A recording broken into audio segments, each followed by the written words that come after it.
another episode with Sam. Two Peas Potting. So today we are going to talk about parts 2 and 3 of The Housemaid, because last week's episode went very long talking about part 1. But just so much happens in that first part, like, it's a lot to unpack. So we decided to... And like we said, it's small, tiny but mighty. Looks are deceiving. Literally. Story of my life.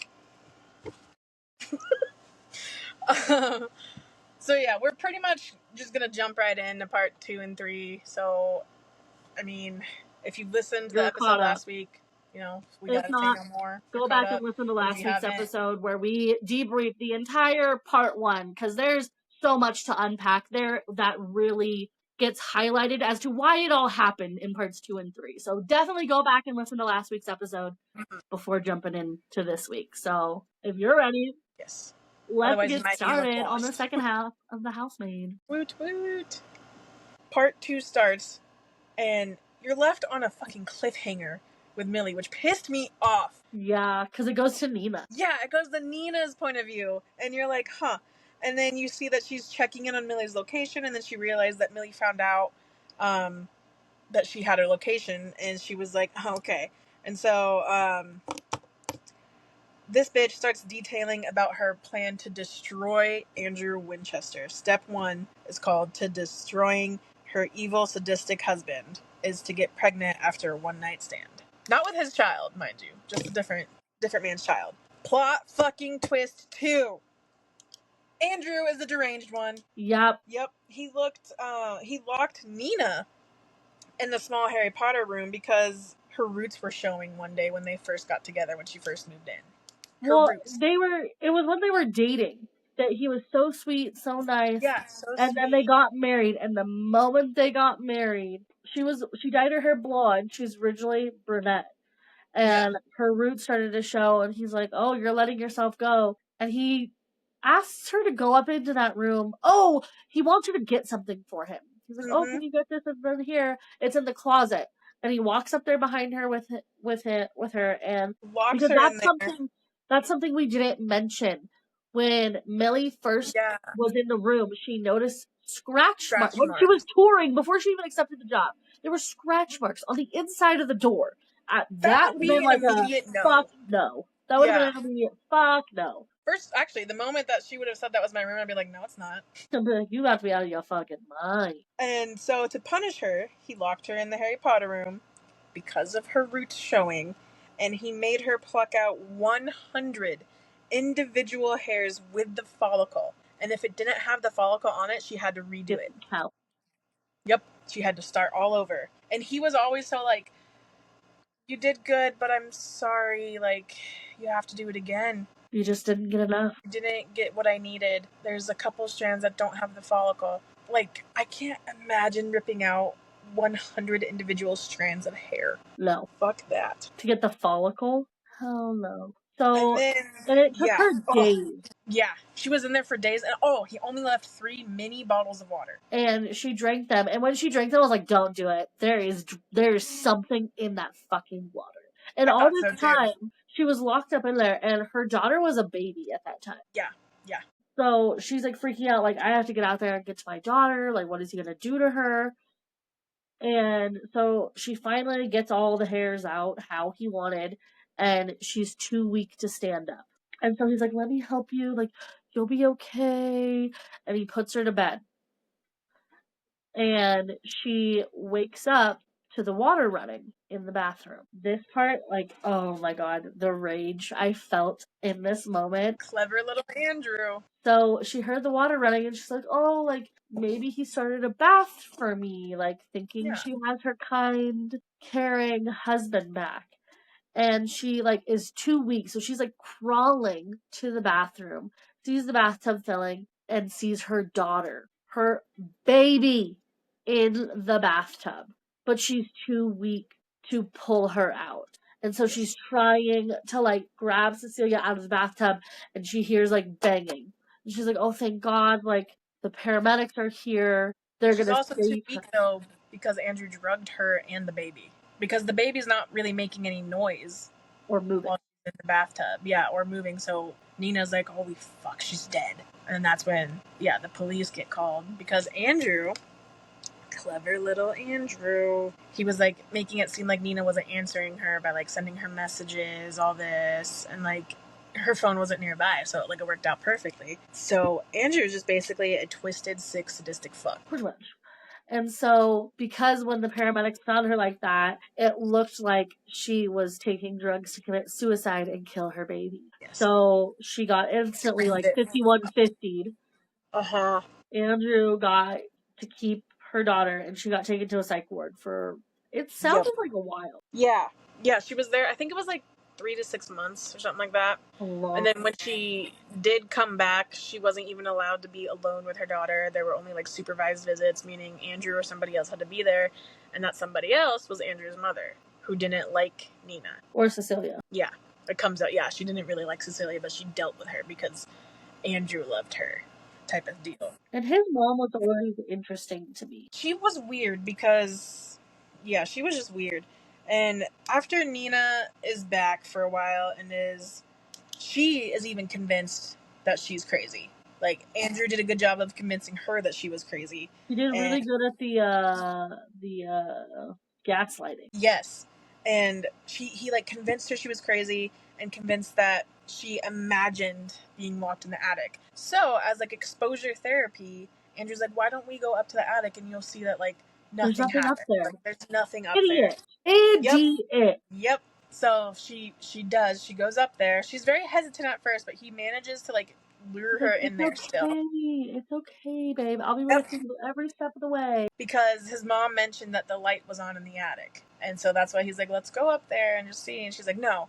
And then because Nina decides to take the fall and says like, just say that I left it on or something, And so he believes that and he's like, let's do exposure therapy. That's when it happened. And then he locks her in there again. Because she left the light on. Yes. Or she had the ability to turn it on. Okay. But he locked her in again because she left the light on and wasted electricity. Like, he couldn't afford it. Yeah.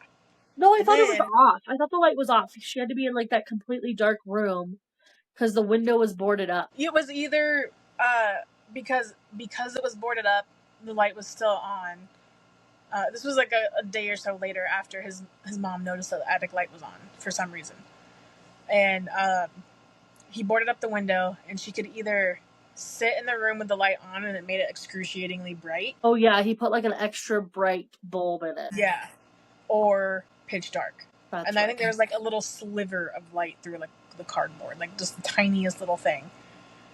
And it turns out Cecilia really is allergic to peanut butter. And he keeps the peanut butter in the house to taunt Nina to show who really has the control. Like, I can kill your kid at any time. Literally. Fuck with me. And he would slip it into Cecilia's food from time to time to make sure that Nina knows he truly does have the control. And he'd be like, you want to fuck with me? Let's go. Like, bet. And so, she realizes she didn't imagine being locked in the attic. She's not crazy. She got framed. She knows this now. She knows this for sure.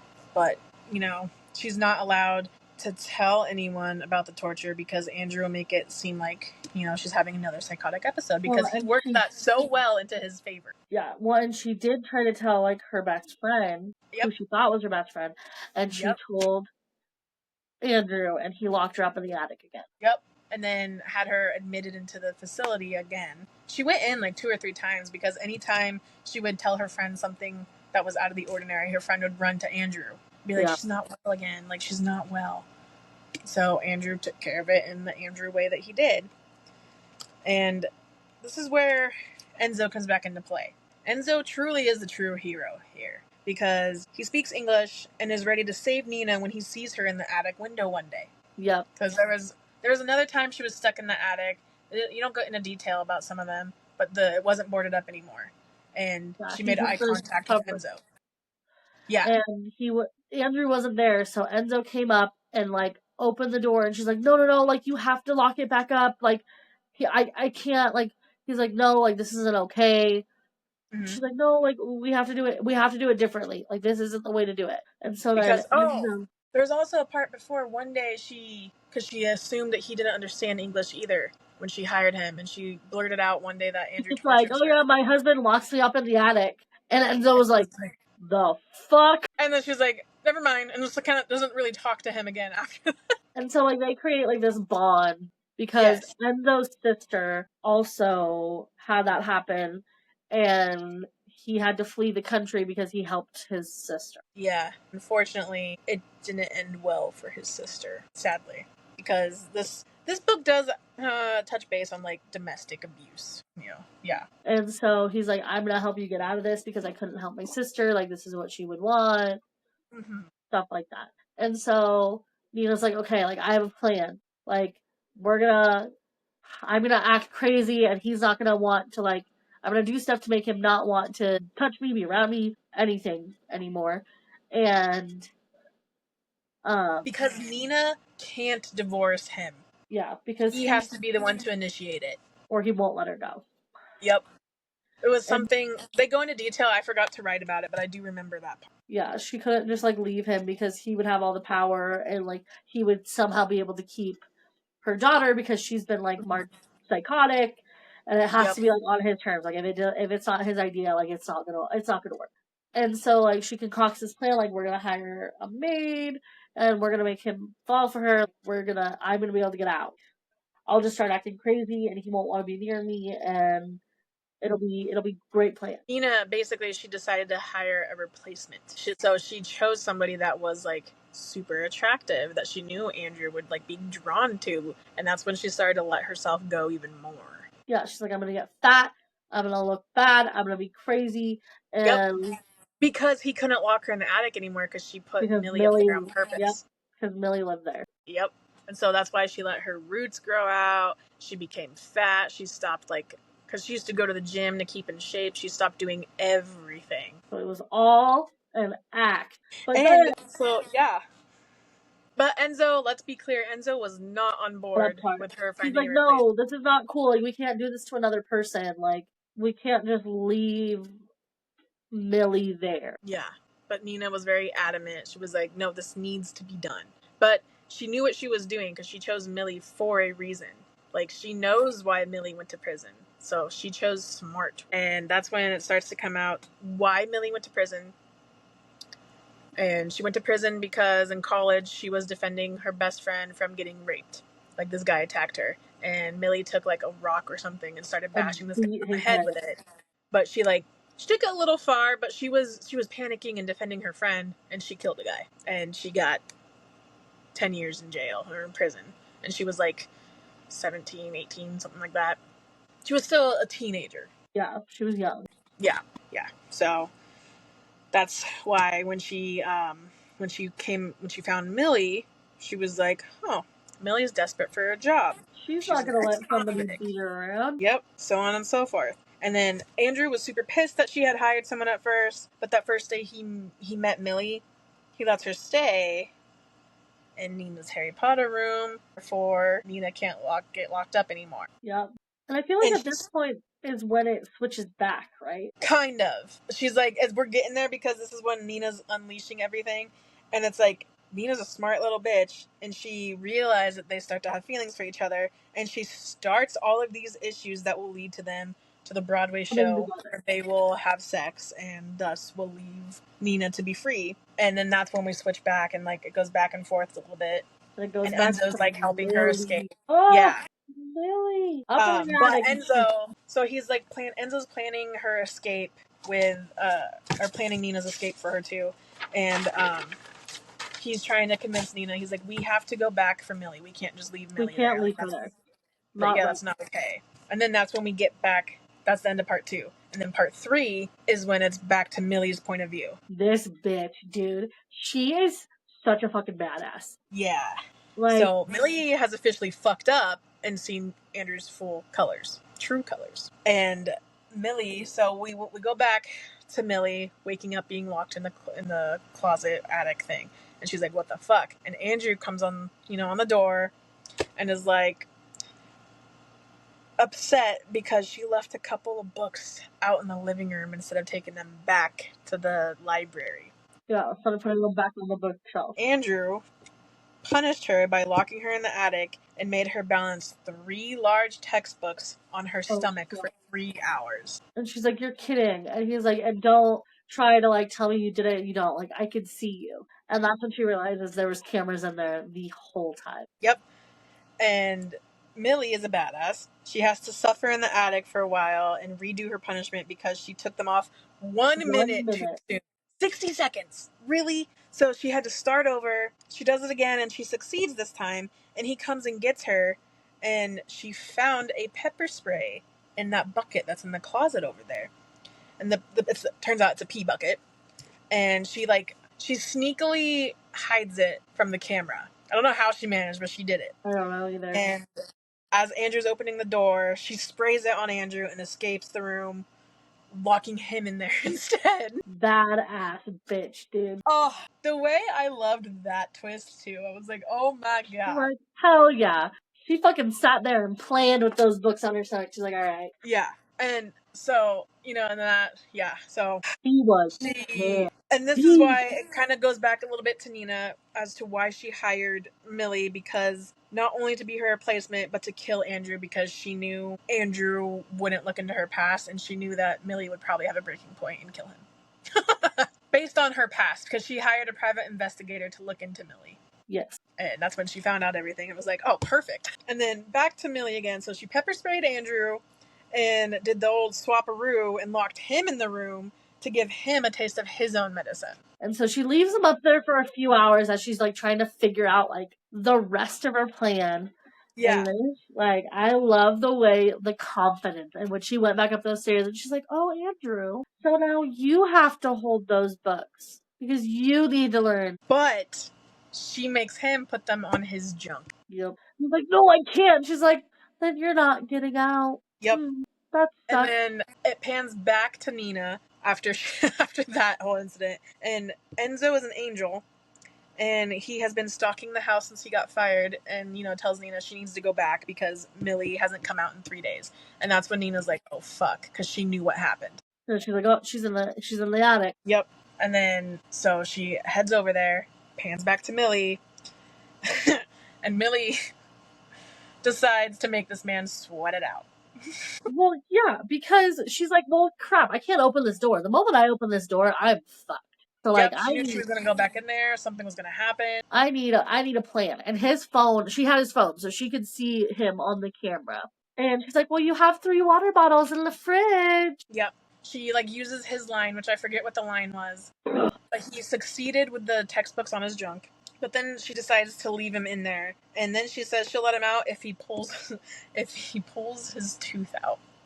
Wasn't it multiple teeth? Yeah, something like that. Yeah. And then he's mad. He's mad at this point, and he tries to break down the door.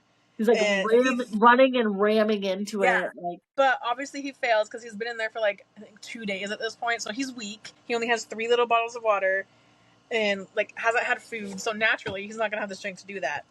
And so that's where they leave you. Then it pans over to Nina. Nina gets to the house at this point, and she realizes it may have been a mistake. Yeah. Because she walks in and it's all dark in the house. There's no lights on. She doesn't know where Millie or Andrew is. And then the attic door is open or something, and Millie finds Nina in the attic. And she holds the pepper spray as her weapon of defense. And because Nina sees Andrew, she's like, "Is he dead?" And Millie's like, "I don't know. You're going to have to check." She's like, "I don't know what happened." Yeah. And so Nina goes to check to see if Andrew's dead, and he is in fact dead. And Millie starts to panic because now she's going to have to go back to prison because she just killed another man. Not on purpose. Accidental manslaughter. And so Nina, being the genuinely actual nice person that she is, tells Millie to run, and she will take the heat for it. Here's the other plot twist. So when Nina and Andrew first met, Andrew was engaged to somebody. Yeah. But then he and her broke up, and that's when he started to date Nina. So it turns out the cop that comes into the house to investigate what happened, he happens to be the father of the girl. Woman that Andrew was supposed to marry 2 weeks before Nina came along, and is basically cleaning up the story for Nina too. And he's like, this just seems like all a big accident. And then he got locked up there, and he went crazy and was pulling his teeth out. Like, he just had a psychotic breakup there. He starts talking to her about it more, like about all the times that she's called the police and done all this stuff. He's like, I've looked into that. He's like, and my daughter dated him for a while, and she would never tell me what happened in their relationship. And that's when he's like, seems like it was just a big accident to me. And I was like, yes, go, so Nina, Mr. the free Cop. woman, she got off scot-free. And And Millie. yeah, and then it goes to the wake. Millie's gone. She wasn't even considered a suspect, which is great. At the wake, Andrew's parents show up, and his mom, his dad's all loving and like, oh, if you need anything, we're here. His mom's not as kind-hearted. His mom knew a police officer or something that worked there, or the coroner or something, and she knew about the missing teeth in Andrew's mouth. Which wasn't like knowledge to everybody else. Yes, it was not knowledge. And that she had taught him a lesson when he was younger about that. And it was the same-ish way that Nina got taught lessons, and that she's glad Nina did it for him. So his mom knows what a sadistic fucking piece of crap he is. Because he got it from her! Yep. So it turns out, apple doesn't fall far from the tree. His mom tortured him that way growing up, and that's why he is the way he is. And it's like... Which makes you feel kind of bad for him. It does. And so it ends with Nina sending a picture to Millie of her and Cecilia on the beach, thanking her for her new life. And Millie is interviewing for a new house job. And the interviewer says Nina recommended her, and she had that look in her eye and said, "Can you help me?" And Millie understands. She understands the assignment. I understand the assignment. Yes, I can. And so it's a good ending. If it had been a standalone book, that would have been a great ending. Oh, absolutely. Absolutely. But it was so loved. So like that's the crazy fucking story of the Housemaid, dude. Like, I'm sorry this episode's long. I really liked this book. It was good. Clearly, my notes are very very key points there. I rated it a 5 because I went for a ride with all the fucking plot twists in this one. I rated it a 4.5 out of 5. Yeah. And the average rating for this book is like a 4.3. So it's a good book. Y'all should read it. What this book is was not what I was expecting. Oh no. Not at all. Not at all. Yeah. So that is The Housemaid by the queen herself, Freida McFadden. And it is great. I can't wait to see what the movie does. Oh yeah, I'm excited. Yeah. I'm excited. They got some good actors for that. Oh yeah. Oh yeah. So I'm stoked. It'll be good. But yeah, it was bonkers, this book was. That's with Freida. She takes you on a ride. She really does. And Enzo, sweet, sweet man. We keep Enzo safe. Yes, he was a gem. Yes. The gem of this book. And it's terrible that this stuff actually could happen to people. Oh, it does happen to people. Yeah. It's disgusting. And it's terrible. And it's nice. There are Enzos out there, And there's Millie's out there, I'm sure. And Nina's. And sadly, there's Andrews. Unfortunately, there's Andrews. Nobody likes the Andrews. Sadistic fucks. No, thank you. But yeah, so, that's The Housemaid. The Housemaid by Ms. Freida McFadden. It is for free on Kindle Unlimited. I highly recommend reading it. It's a nice little plot twist ride. Yeah. And yeah, it's a 3.5 book series. Because it goes The Housemaid, The Housemaid's Secrets, and then it comes with a little novella, The Housemaid's Wedding, which is just a brief little insight on Enzo and Millie, and then The Housemaid's Watching is the third one. Yes. I've only read the first, but I will be reading the other ones. Yes. Yes, the second one is great. The novella's cute. I haven't read the third one yet. I'm going to. Sometimes I need a break. Yeah, they're a lot. I love Freida, but they are a lot. And I read The Housemaid and The Housemaid's Secrets back to back, so it was a lot for my brain. A lot. So I'm just taking a little break in between.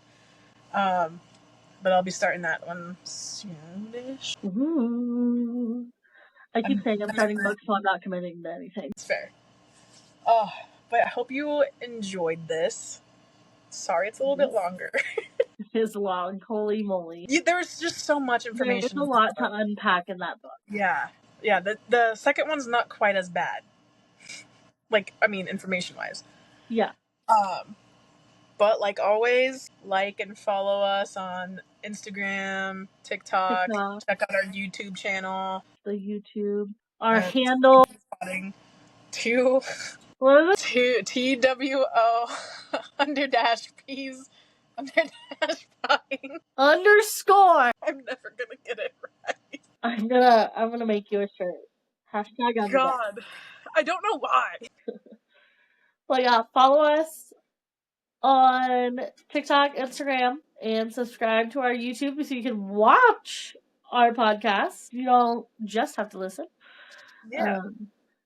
And if you or anybody you know does need domestic violence help, call or message the domestic violence hotline. Their number is 1-800-799-7233, or you can text them BEGIN to 88788. I know it's a hard subject and people don't like talking about it, and even if you are in a domestic violence situation, it's hard to get out of, but there are people here to help you. So you don't have to do it alone. We don't want anybody to be in that situation. No. And you shouldn't have to be. Fuck the abusers. They don't control you. You deserve better. Yes. 100% yes. Thanks for coming and listening to another one of our episodes. I hope you enjoyed our podcast, and we're just here podding through life, one book at a time. Yep. See you next time. Bye, guys. Bye.